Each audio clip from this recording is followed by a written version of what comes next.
grabando y tal. Tenemos un fuera de programa, voy a poner una fuera de programa, que es Paola Benazay, que está con nosotros y nosotras, que nos mandó, tuvimos un concurso de ensayos sobre Germani y la única que mandó fue Paola. Tenemos un problema, primer diagnóstico, pero tenemos una solución también, que es que decir que el ensayo que nos mandó Paola, que es Las tentaciones modernizadoras de la tradición ensayista argentina, Juan José Sebreni en la estela de la Operación Germani, es un trabajo excelente, muy denso analíticamente, muy original en su hipótesis y en cómo la va tramando, hablando de lo cual, por un lado definimos que si bien no daba para decir que era la ganadora del ensayo porque no estuvo sola, es un texto buenísimo que sin duda hubiera estado entre los primeros y que ni hablar que merece ser publicado en el Llamados y Perspectivas, la revista de la carrera, que era lo que iba a ser el premio de ensayo. Y le pedimos que fuera de programa se acercara hoy para brevemente contarnos la estructura del ensayo. Así que, Paola, gracias por mandar el ensayo. Muchas gracias por venir. Así que, dale. Bueno, gracias a ustedes por el espacio por organizar el coloquio en principio, pero en segundo lugar por abrir las puertas a estudiantes. Así que gracias a los organizadores. Les voy a contar a grandes rasgos cuál era mi objetivo en este ensayo. Como dijo Ana, se titula Las tentaciones modernizadoras de la tradición ensayista argentina, Juan José Sebreni en la estela de la Operación Germani. A grandes rasgos lo que a mí me interesaba era estudiar, analizar cuáles son los intercambios entre las tradiciones sociológicas argentinas y en particular del siglo XX y en particular en la década de 60, y particularmente tomé la tradición ensayista y la tradición de la sociología científica. Entonces, mi principal pregunta era cuáles son los diálogos, cuáles son los préstamos que pueden pensarse a partir de estas tradiciones, que generalmente son pensadas como dos tradiciones opuestas o incluso excluyentes por los propios autores, por los propios intelectuales, pero también por el propio campo académico. Entonces, yo encontré que la obra Buenos Aires, Vida Cotidiana de la Alienación, de Sebreni, del 64, tiene en algunos aspectos, ciertos diálogos de estas tradiciones. Obviamente que tomé los aportes de la historia de la sociología, que los que estamos acá incorporamos. Me interesó la idea central de pensar a Germani, es decir, pensar a la historia de la disciplina más allá de la creación de la carrera. Esa fue la idea central que motivó al ensayo. Y en esta obra de Sebreni yo encontré al menos 3 aspectos en donde puedo mostrar que hay conexión entre estas dos tradiciones. El primer rasgo en común lo encontré en un horizonte teórico común. ¿Qué significa esto? Básicamente que tanto Germani como Sebreni incorporan un repertorio bibliográfico común que puede encontrarse tanto en la Escuela de Chicago como en la Escuela de Frankfurt. Después, en segundo lugar, encontré un uso de la estadística como forma de validar el conocimiento empírico, como forma de validar sociológicamente las interpretaciones, tanto de Germani como de Sebreni. Y por último, me interesó ver cómo definían tanto la tradición ensayista como la sociología científica la clase social. Y encontramos puntos en común. No sé si puedo leer, tengo un poco de tiempo para leer las conclusiones. Hay 13 minutos. Entonces me gustaría compartir con ustedes las conclusiones del ensayo, que son las siguientes. En primer lugar, la sociología argentina no se redujo a la tradición científica tras la Operación Germani. Otras temporalidades permiten trazar caminos paralelos del desarrollo de la sociología en nuestro país. Nuestro punto de partida fue sostener que previa y simultáneamente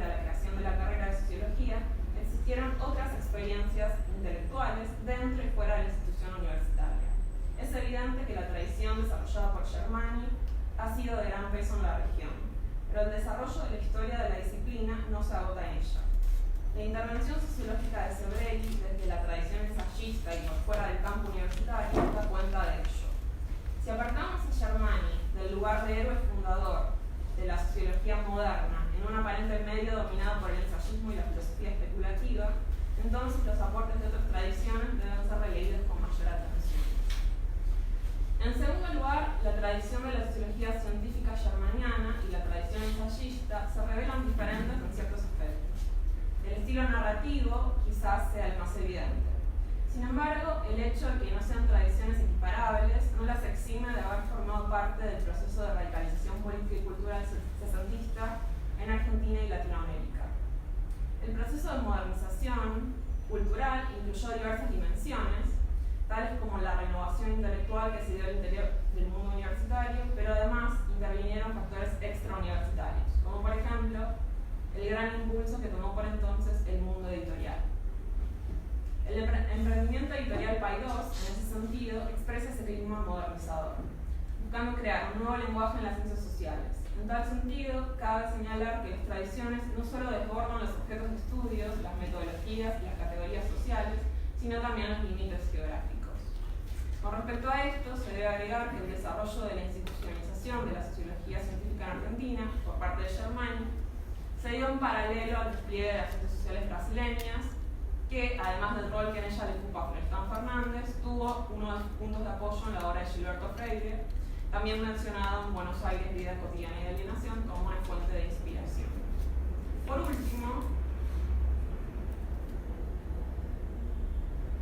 último, las tradiciones son permeables. No deberían pensarse herméticamente, sino a partir de sus intercambios. Tanto Germani como Sebrelli complejizaron sus interpretaciones sobre la sociedad argentina y porteña, combinando una serie de diversas fuentes que los encontró en caminos diferentes, más teóricos del lado de Germani y más literarios del lado de Sebrelli, pero que los enlazó en un conjunto de preocupaciones e inquietudes compartidas.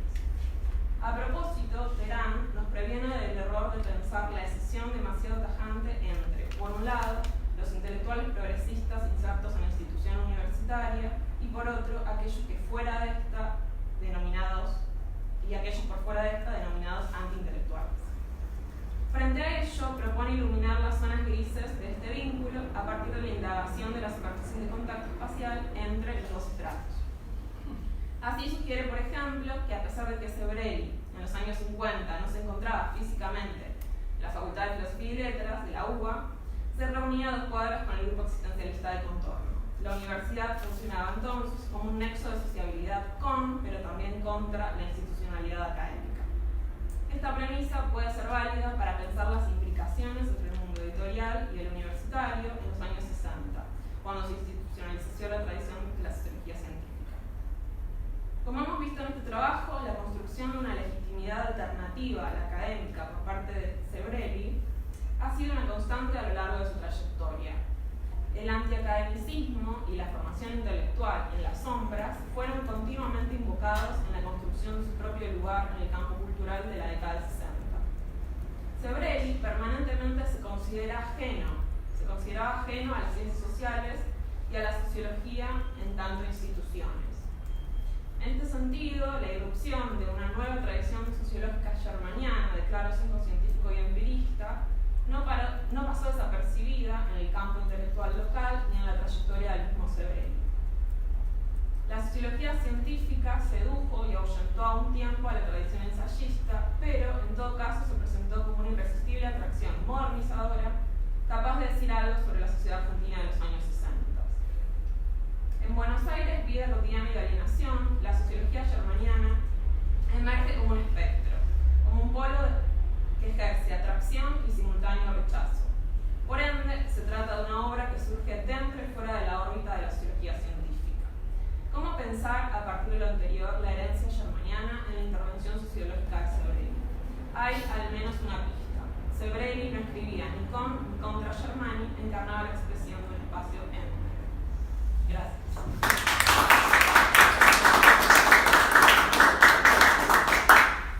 Lo que me faltó decir en la introducción es que la primera versión de su trabajo fue leída por mis profesores de la materia de verano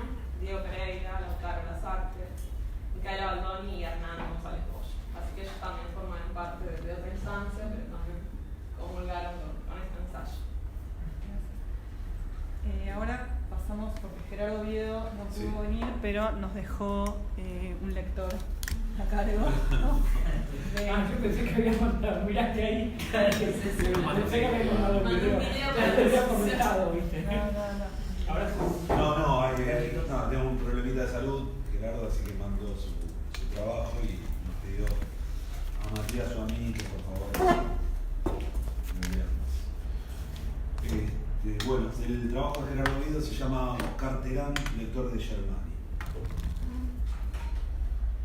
Parto de una consideración del historiador Omar Acha en el libro sobre Terán, ¿no? 2 puntos. La estructura narrativa general de la obra de Terán viene configurada por la problemática de la modernización. Precisamente es afrontando el problema de la modernización que Terán logró diseñar un proyecto de historiografía socialista.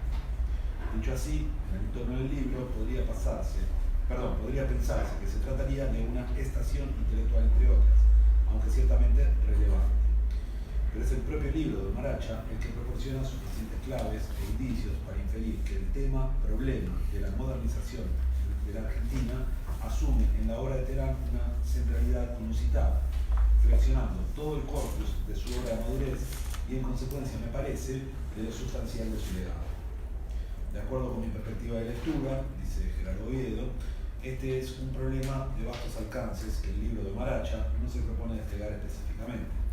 Con todo, son sus propios comentarios los que permiten divisar con nitidez sus planos de incidencia más determinantes. En palabras de Terán, la modernidad es la, cito, época del mundo que cubre la historia argentina entera. Fin de la cita. En palabras de Omar Acha, y lo tomo como algo fundamental a tener en cuenta y a ser todavía pensado, la, y cito, obra madura de Terán halló en las dificultades de la modernidad una huella revisadora de la narración histórica, pues siendo un impulso irrefrenable, aunque con distintas velocidades y contrariedades, la modernización cultural orientó el conjunto de sus escritos. En fin, retoma la palabra Gerardo Oviedo. En fin, a la hora de leer a Terán, debemos tener presente que el programa de la modernización cultural orientó el conjunto de sus escritos. Quien lo afirma es su avezado lector y discípulo autonomista Omar Acha. Según él, ello demostraría, entre otras cuestiones, por qué Terán se resistió a disolver la filosofía de la historia progresista que anhelaba sus esperanzas débiles en una modernización rezagada e inconclusa, desde cuya vida evolucionaría los fracasos y extravíos de la nación y de la región podrían reconducirse a la última instancia utópica donde se resolvería el hiato entre catástrofes y esperanzas, entre comillas, ¿no? Ya que si en Terán narrar una historia de la modernización siempre en problemas, localizar los impedimentos ideológicos que resisten la concepción progresista del tiempo, denunciar y remover toda sobrevida del lastre tradicional, etc., no tuvo una actitud adversa ante los instantes de fractura en los que el cambio suscitó innovaciones inquietantes, pero en su reflexión de fondo, el horizonte modernizador es lo que siguió primando. Estas constataciones autorizan a colegir que esta suerte de doble nervadura metanarrativa que en la obra de Terán forman la articulación en absoluto previsible de mestizaje conceptual y progresismo modernizador, entre comillas, ambas dimensiones, revela algo más que un plexo formal de historia y tropología, que hoy se configura así y mañana asá. En estos intelectuales socialdemócratas, la modernización es teoría y praxis, modelo y programa, cognición y acción, y por cierto, experiencia y expectativa, dicho coselequianamente. Omar Acha reconoce y a la vez lamenta, a partir de la evidencia que proporciona el legado del periodo final de la obra de Terán, que el proyecto modernizador deviniera en poco tiempo una premisa del propio pensamiento historiográfico, reflexión que, viniendo un especialista en progresismo histórico como Acha, no debería tomarse a menos. Pues a partir de los años 80, el término modernización fue recuperado con amplitud por el discurso historiográfico y en general por las ciencias sociales en Argentina. Constituyó asimismo un mapa cognitivo de orientación para las fracciones intelectuales de la izquierda reformista. No obstante, Acha no demora en reconocer que el programa de la modernización, lejos de ser un simple error o desvío, permitió en su epocalidad dirigir interrogaciones relevantes dirigidas al archivo histórico, a la vez que una vida de articulación de la investigación del pasado con una visión progresista de los desafíos venideros para las democracias emergentes. Estas constataciones autorizan a colegir que esa suerte de doble nervadura, bueno, esto me parece que está repetido, ¿no?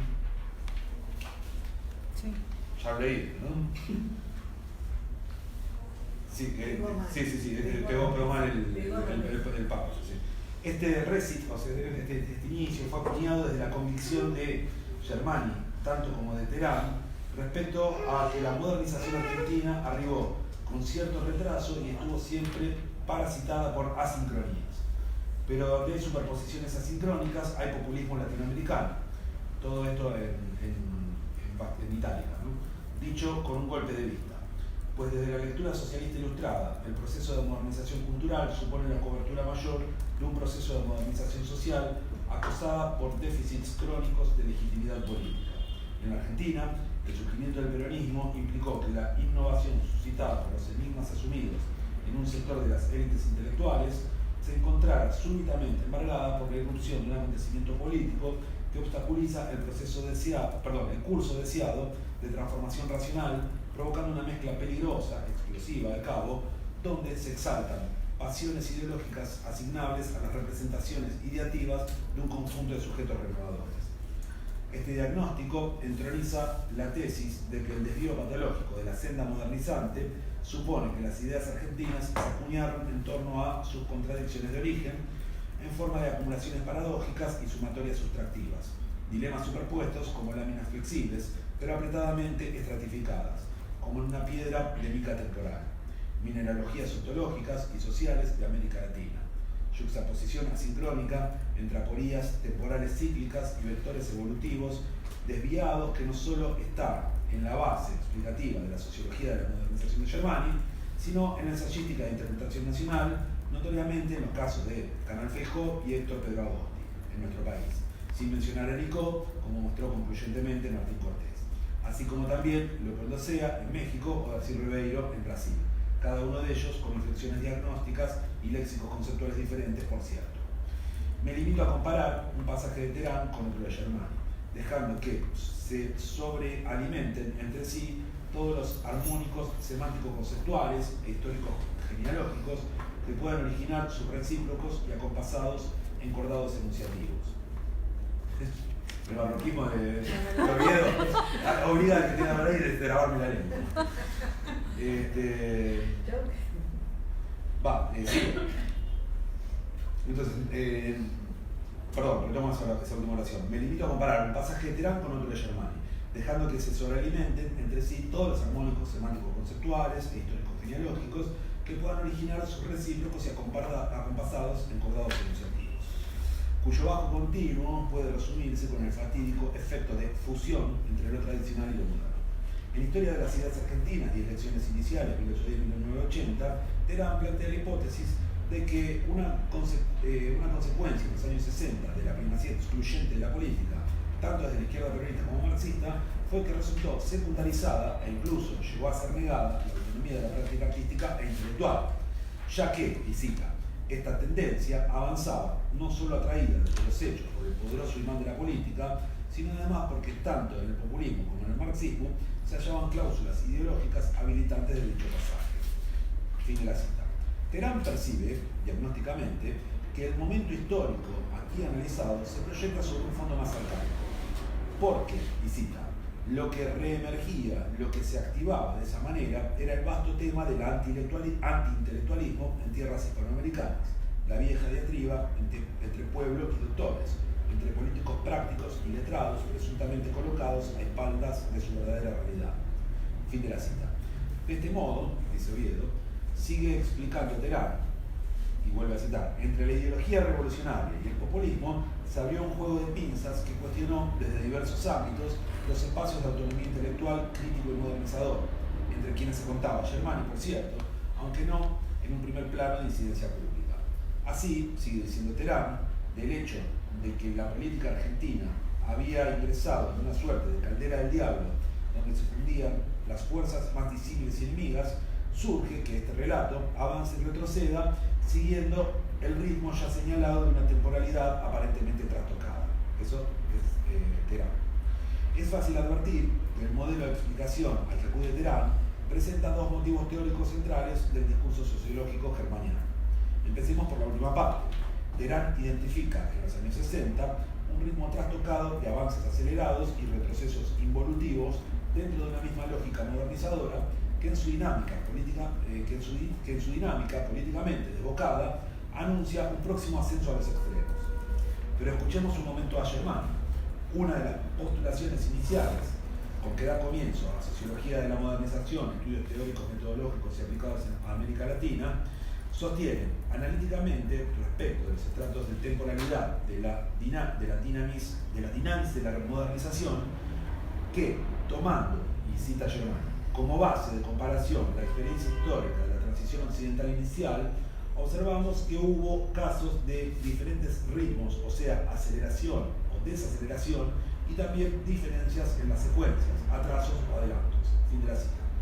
Germani declara que debe tenerse presente que la aceleración y o anticipación de ciertos procesos pueden muy bien coexistir con el atraso y aceleración de otros, fundamentalmente porque aduce esta falta de sincronización o desfasaje en un conocido aspecto de cambio social, esta falta de sincronización o desfasaje es un conocido aspecto del cambio social en general.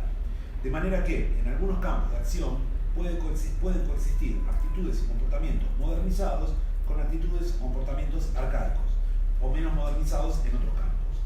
Desde luego, el fenómeno de coexistencia origina efectos particulares de fusión de lo moderno con lo tradicional. Fin de la cita de Germani en estudios teóricos metodológicos y aplicados a América Latina. Pasado en limpio, dicho en forma quizá demasiado tosca, pero no errónea ni elusiva, cuando Terán habla en los años 60 de fusión de fuerzas políticas enemigas, unas portando las flechas de la aceleración modernizadora que conducen al socialismo a través del peronismo proscripto o de un proyecto vanguardista, y otras anteponiendo los escudos de lo que Terán llama el bloqueo tradicionalista, que se retrotraen al orden conservador oligárquico, está aplicando la teoría del ritmo temporal asincrónico de Germani. Se dirá al pie de la letra, pero en clave de historia intelectual.